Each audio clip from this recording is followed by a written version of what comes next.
Welcome back. This is episode number 372 of the Healthy Diabetic Podcast. I'm Coach Ken. If you don't know much about my story, I was diagnosed with type 1 diabetes at the age of 25 in 2007. And I'm the founder of Simplifying Life with Diabetes, a diabetes health coaching company that bridges the gap between your medical team and the daily complexities of living with diabetes in between your doctor's appointments. I believe that every single one of us living or caring for someone with type 1 diabetes only has one job, and that's to figure out what's going to work for you. If you're looking for new perspectives and new ideas on how to live with diabetes, you've come to the right place. Before we get started, please remember that nothing that you hear in this podcast should be considered medical advice or otherwise.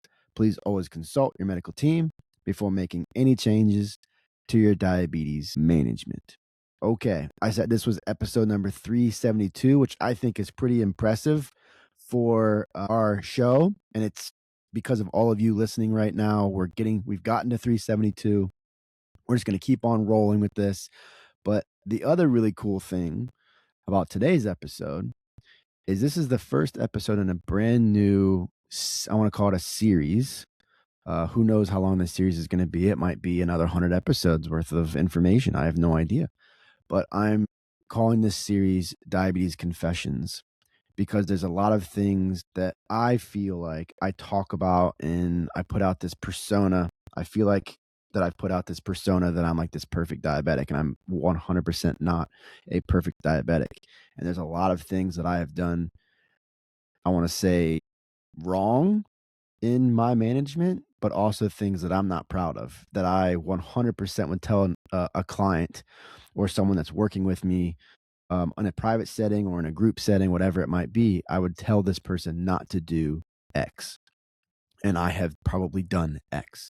So this series is going to be all about me talking about things that I want to confess to all of you that I have done. And today's episode is a really important one because I wanted to start off with this specific topic because all of us have probably dealt with this at some point in our management. And that's not taking enough insulin to cover a meal because of a fear of going low. And I can remember this vividly. I can remember this when I first started, just constantly not taking enough insulin. One, because I wasn't really sure. I didn't have the confidence in myself in the decisions that I was making. I didn't have the confidence that I knew how to actually count carbs, even though at that point, you know, if depending on when you were diagnosed, you had those carb counting books that you could get from your doctor.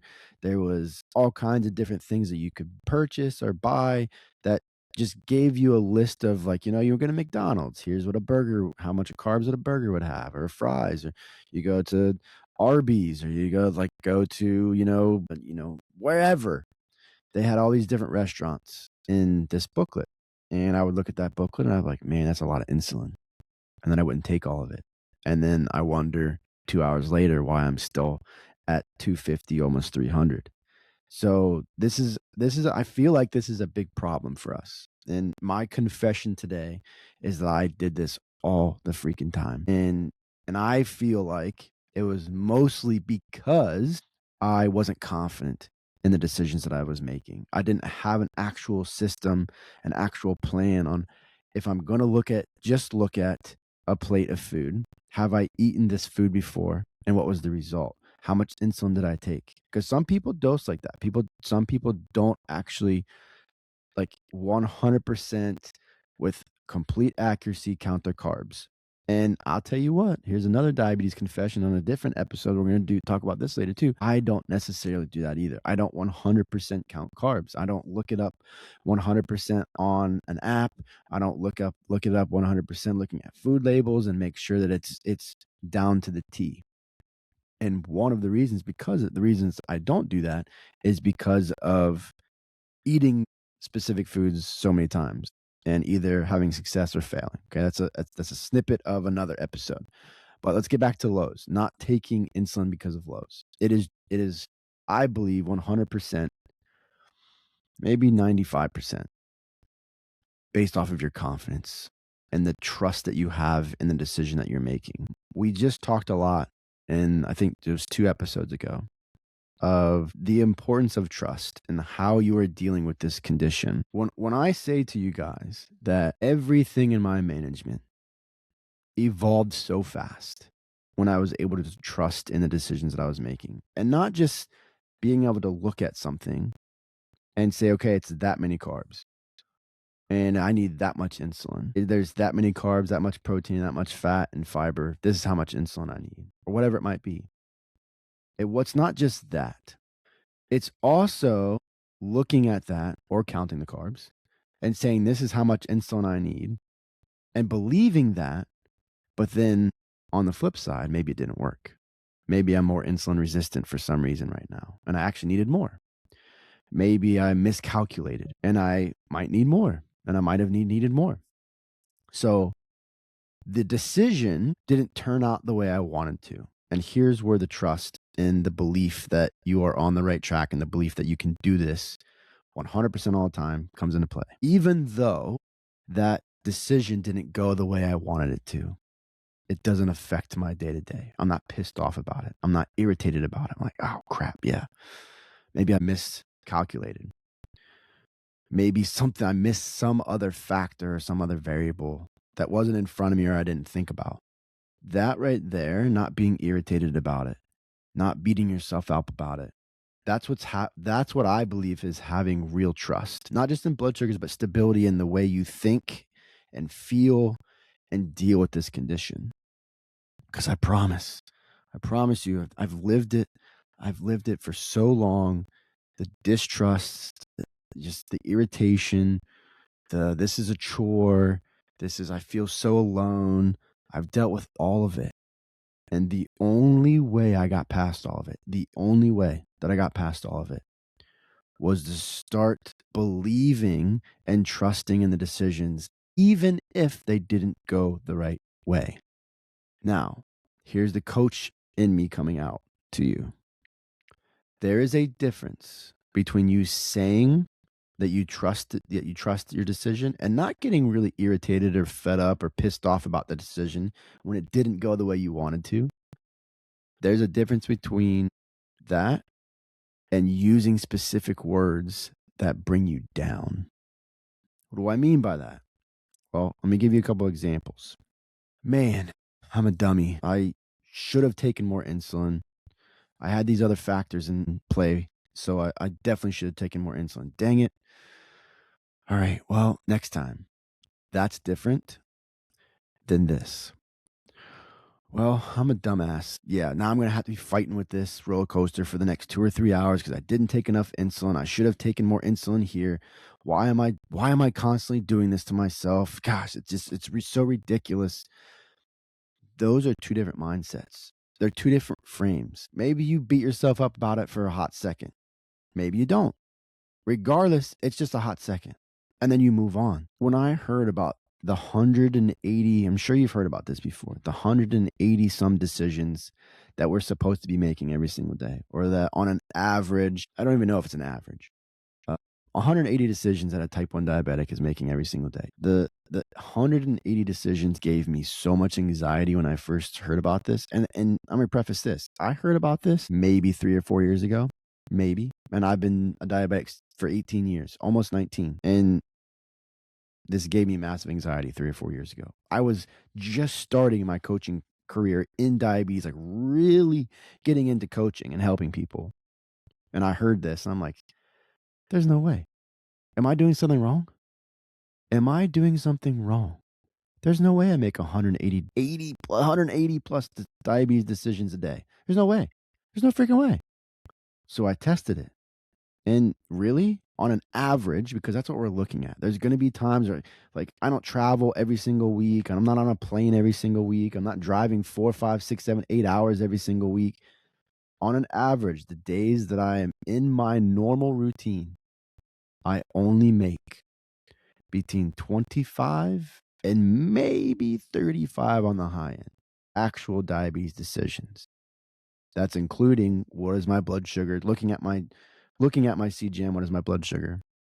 That's including those times. Do I need to make a decision right now? No, I'm good. Or yes, I actually do need to take action bolus or take a correction or whatever it might be, I only make around 25 to 35 diabetes decisions on an average every single day. And that's not because I'm this amazing diabetic, because I'm not.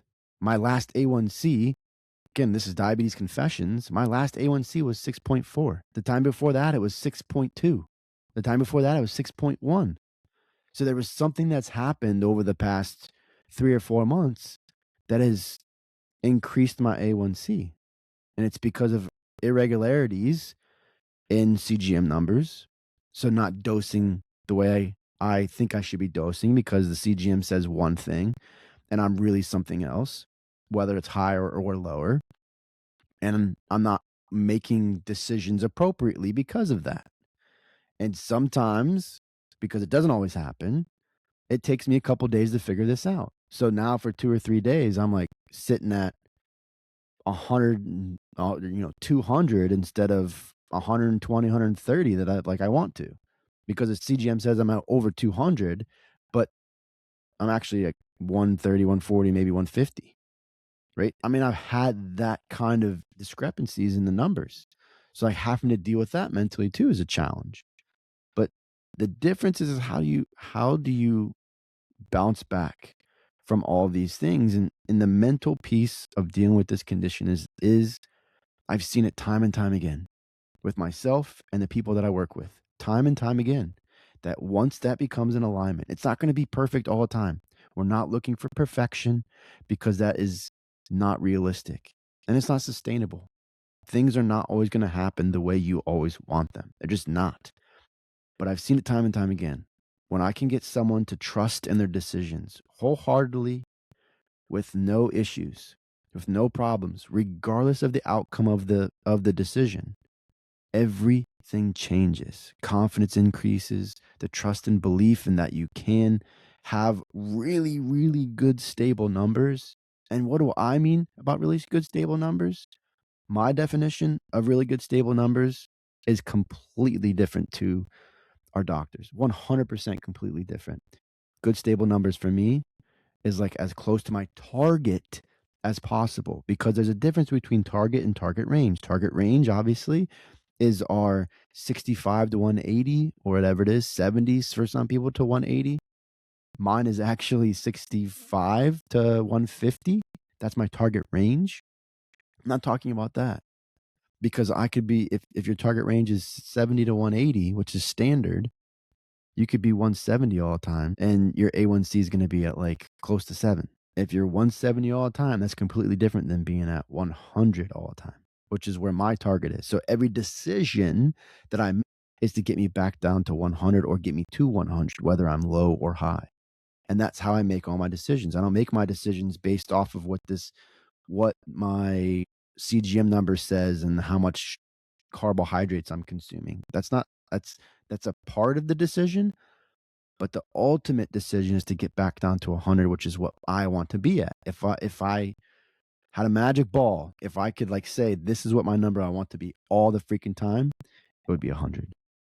If I could 100% do it, maybe it would be 80, because that's closer to like actual range of someone, or someone's blood sugar that doesn't have type 1 diabetes is anywhere from 75 to 85.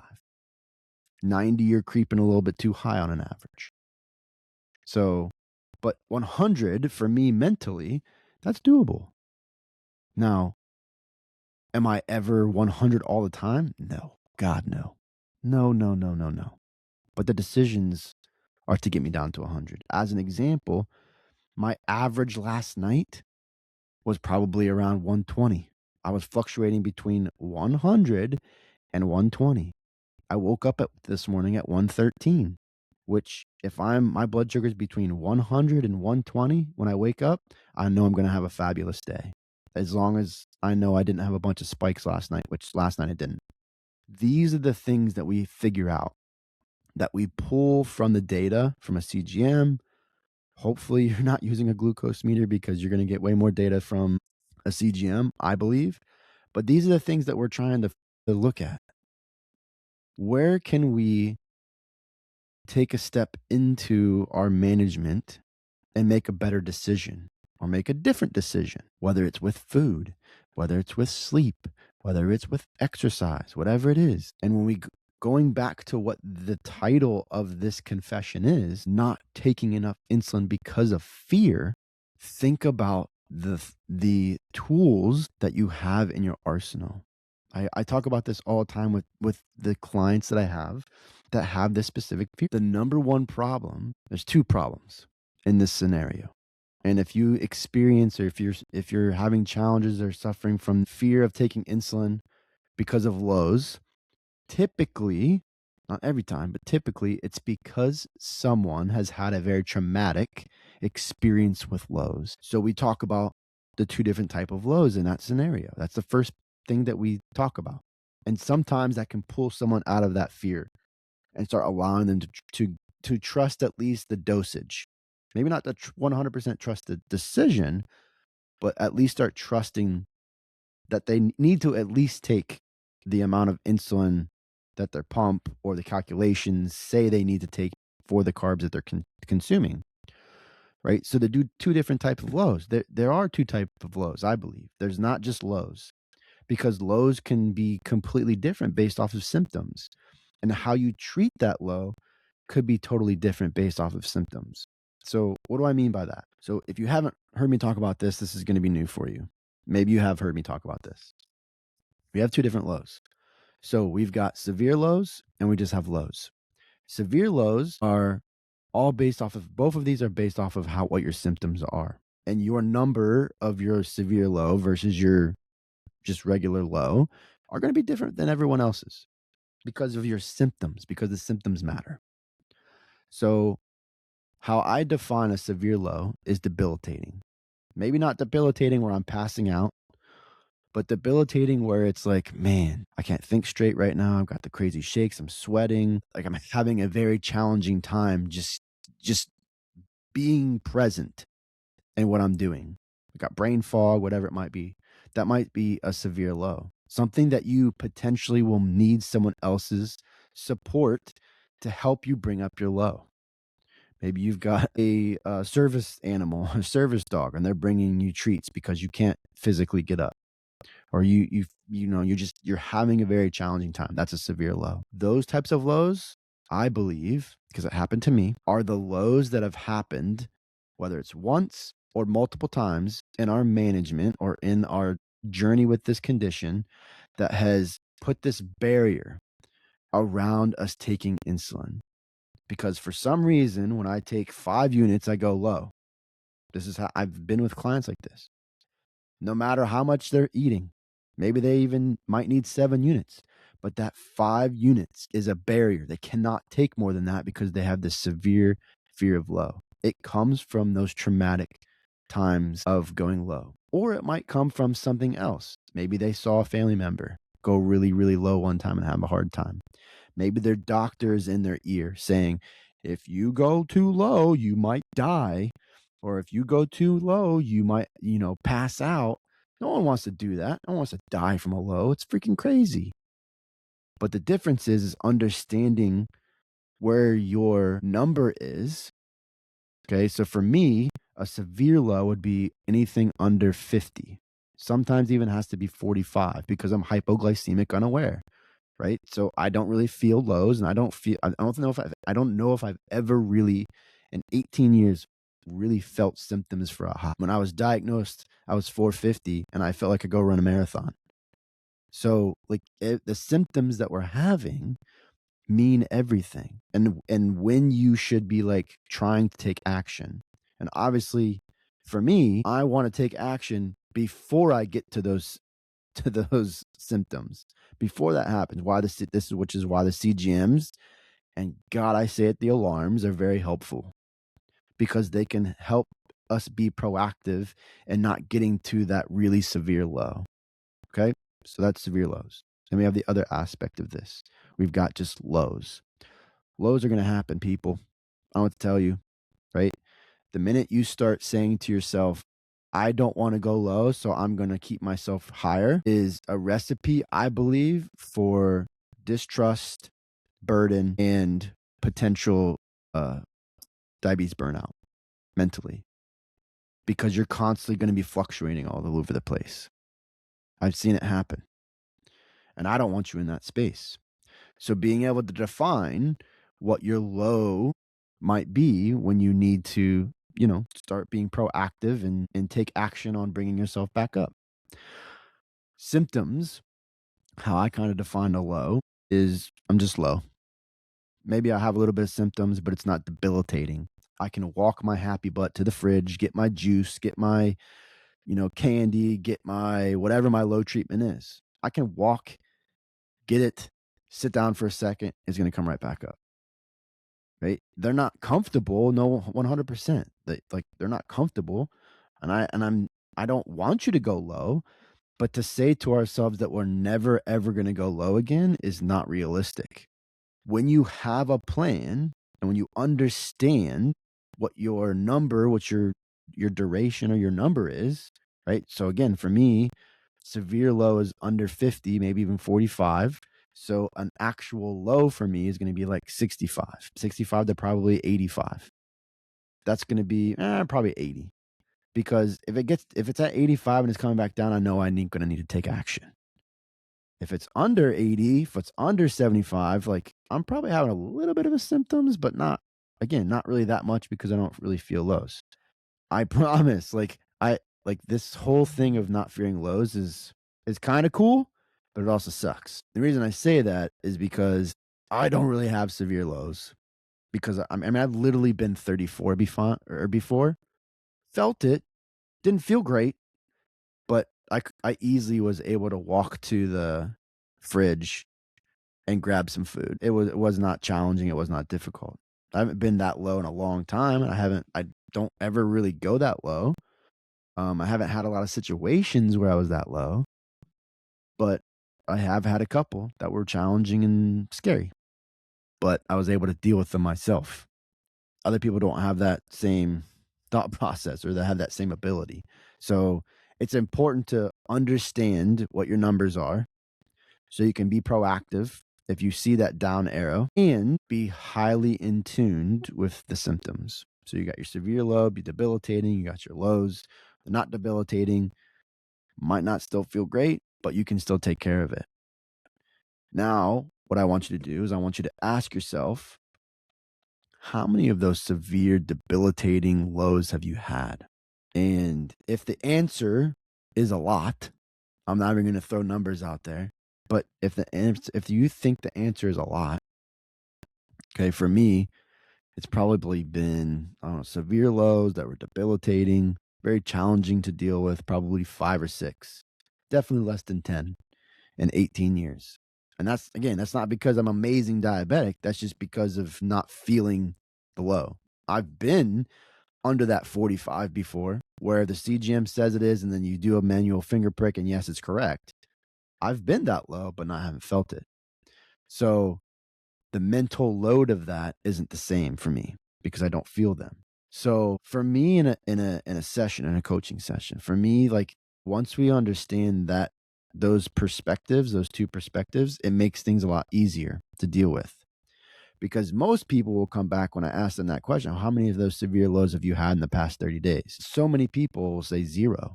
That deal with this fear of taking insulin when they're bolusing, taking too much.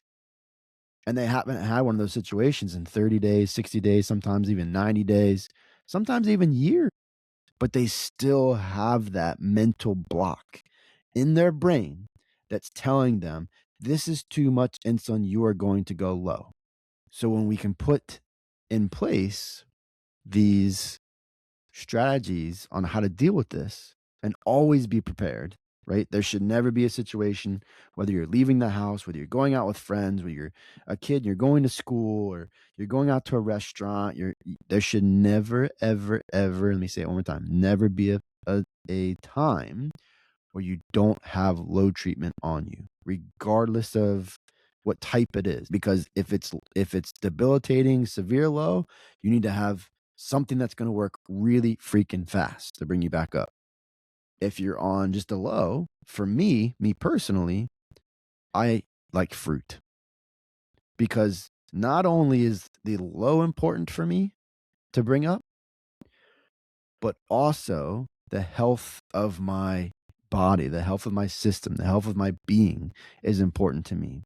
So if I know I don't have tons of severe lows, and this low that I'm dealing with right now, maybe it's stable, maybe it's a stable era, maybe it's coming down a little bit, I know that I've got time, that I can just eat a banana. A banana is going to take a little bit longer than maybe a juice box, maybe a little bit longer than candy, because it's not pure sugar. So for me, I want to eat something healthy if I can. If I can't, and I had the severe low, I'm going to eat like whatever literally is in front of my face. I will eat it because it's more important to bring your blood sugar up than try to eat something healthy. So I literally have low treatment for both situations. Whether it's glucagon, maybe you've got glucagon, and for so many of us, that's an important piece. If you don't have glucagon in the fridge, if you don't have glucagon with you and you're dealing with these lows all the time, that's another really good tool that you can use. I mean, shoot, they got the nasal glucagon now, or, glucagon now that you can use to bring yourself up really, really fast. So whatever tools that you need to use, like let's use them. For me, I know if I'm going to have a low, I want it to be something that is predominantly healthy, because one of my main values is health. I don't care about the blood sugar. I care about the blood sugar, but I can bring the blood sugar up with something healthy. Sometimes I don't have that available. Most times I don't, or most times I do.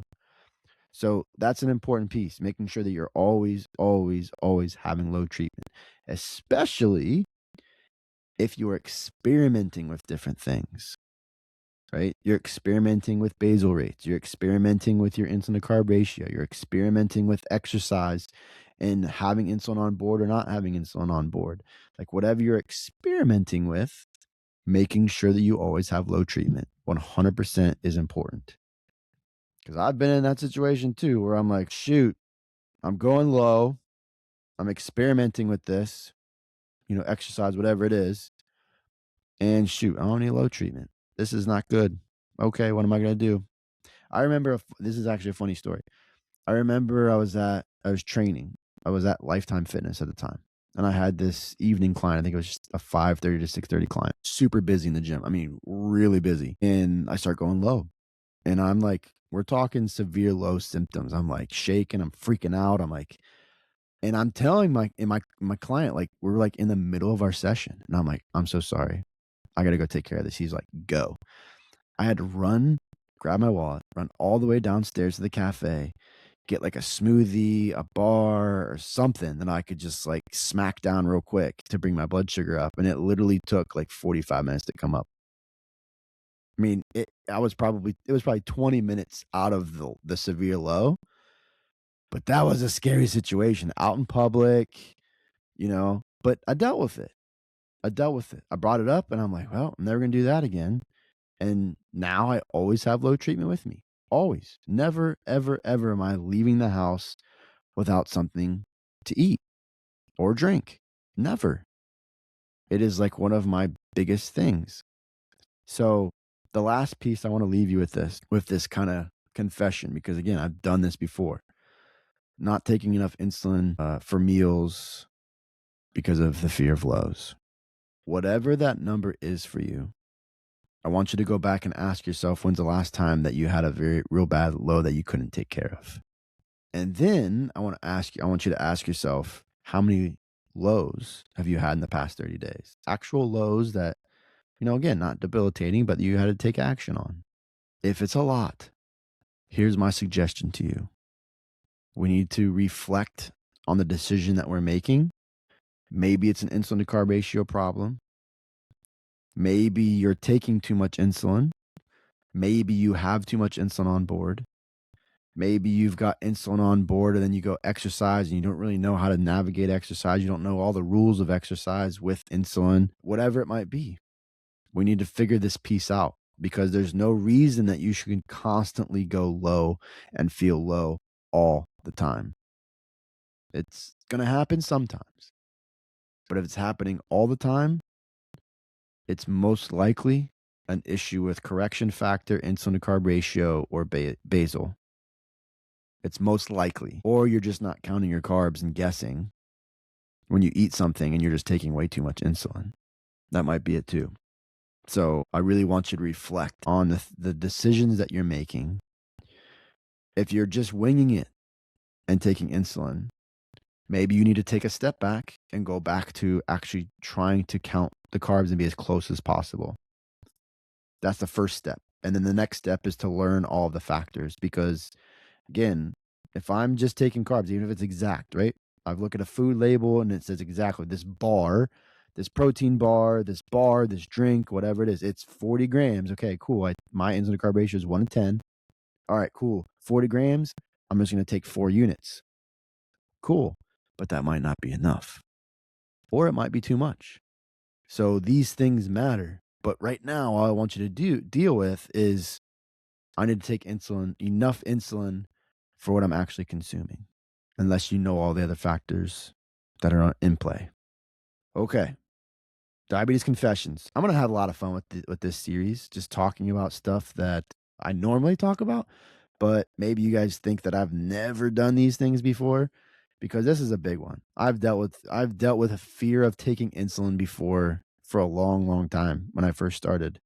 And it was a problem. It was a really big, impactful thing in a negative way on my blood sugars, because I'd be constantly high all the time. I'd be constantly chasing and riding the roller coaster every single day, all day long. And that shouldn't be what we're doing. So having a routine, which is pillar 3, having a routine and having consistency in your day is important. It's important.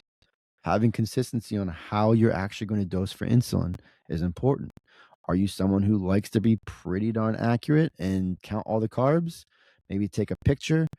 Maybe that's the first place you start, because all these apps nowadays, if you're not using Glucose Sense, the Glucose Sense is an amazing app that I use, and I use it with all my clients. Literally, I can take a picture of the foods that I'm consuming, and it gives me a pretty accurate number of how many carbohydrates it is, which makes it a good place to start in terms of like if you're out to eat and you don't really know how many carbs this is because it's something that you haven't eaten before, they don't have it listed anywhere or whatever it is. It makes it way easier to get as accurate as possible and allow you not have to just guess. I'm eating pasta. Shoot, maybe this is 60, maybe this is 80, maybe it's 120. I have no idea. Well, there's solutions to that now. So whether you do that type of thing or you just guess, it's important to understand how to deal with all of this, so you're not riding the roller coaster, because every single one of you who are listening to this right now deserves not to have to ride the roller coaster, and deserves to have stable blood sugars hour, 2 hours, 3 hours, 4 hours plus after you eat, and not have to chase. We all deserve it, and it's possible, but you just have to understand how to strategically dose for your food. So yeah, it's important. So Diabetes Confessions, episode 1. Excited that we got to talk about this. It's been weighing on me for a while, so I'm glad I got to just kind of give a taste of it, of my thoughts. I hope this conversation has helped you if you are dealing with, a fear of taking insulin. There are ways and conversations and things that we can talk about that will get you out of this perpetual mouse race, or whatever you want to call it. I've dealt with it myself, and I deal with it all the time with people. So trust is the number one thing in diabetes management, I think. It's more important than dosing for insulin. It's more important than pre-bolusing, which those two things are up there. Because if you don't trust yourself, it doesn't matter how good your blood sugars are. You're constantly going to feel like this is a burden. You're constantly going to feel like you're alone. You're constantly going to feel like pissed off because you have diabetes. But when you trust your decisions, you literally will dose and walk away because you trust it. Even if it doesn't go the right way, you still trust it. That is by far how every single one of the people I've worked out with, and myself included, have got to this place where we have no fear of taking insulin anymore. We have no fear of going low anymore. And we have no fear or distrust in our decisions. We we literally, that's as much insulin I need for this meal.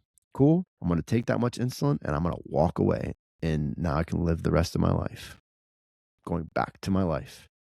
And that decision only took me 20 seconds. That is completely different than this being on your brain 24/7. That's the power of trust. Trust yourself. Get to a place where you can trust yourself. It's not going to be perfect. Like I said before, there's times where I'm just like, the technology isn't working. CGMs are off, by a lot. I got to go back to manual finger sticks, and I'm starting not to trust myself again, but I find my way back. You find your way back. But you got to get to the point first where you completely trust yourself. Trust is everything. Thank you so much, everybody, for listening, and I will see you next time.